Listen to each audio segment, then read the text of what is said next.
At the bottom end of your screen, we have William Sila, who's our sign language interpreter tonight.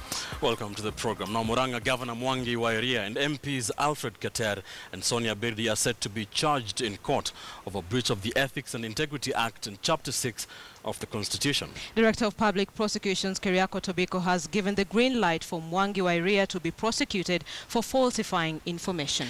The DPP has also directed that MPs Keter and Birdi be prosecuted and a procedure to remove them from office be initiated. Rita Tinina reports on the move that could see the two first-time MPs not only lose their seats but also be disqualified from holding public office in future.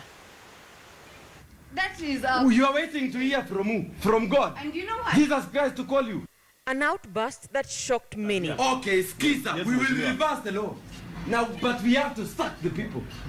Elected leader Alfred Keter of Nandi Hills constituency and nominated MP Sonia Birdi stormed the Gilgil Way Bridge 3 months ago, demanding the release of a truck that had been detained over lack of proper documents.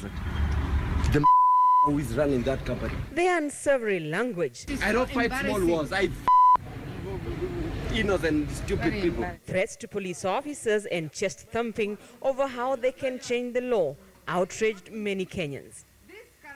Flashback to December 2012. Mwangi wa Iria, then seeking election as Muranga Governor in the 2013 election, is alleged to have sworn a false declaration in his self-declaration form required under the Leadership and Integrity Act. He succeeded in his election, but now the events of 2012 are returning to haunt him.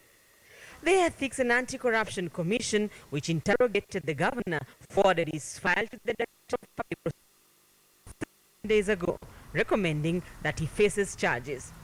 Now, DPP Keriako Tobiko has accepted the recommendation to charge Iria and directed that prosecution commences immediately.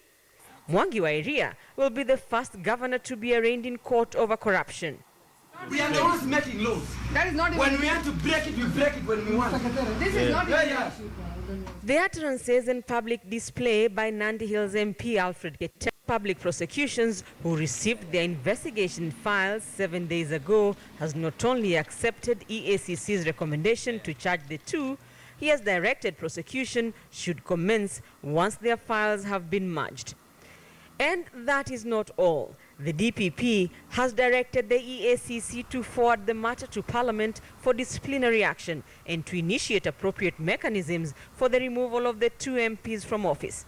The two will go into record as the first MPs to be charged for breaching Chapter 6 of the Constitution, a chapter that clearly outlines the tenets of servant leadership.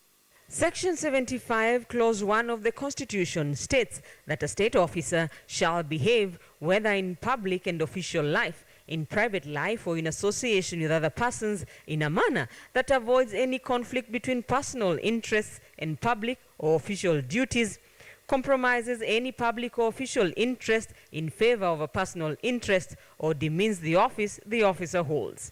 Section 75, Clause 2 states that a person who contravenes Clause 1 shall be subject to the applicable disciplinary procedure for the relevant office and may, in accordance with the disciplinary procedure, be dismissed or otherwise removed from office.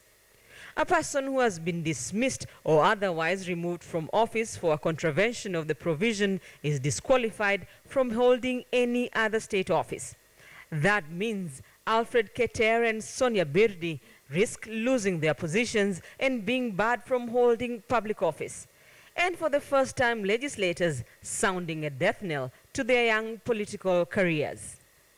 The famous Chapter 6 of the Constitution has remained good only on paper. It will be the first time that leaders are facing action over breach of the Constitution.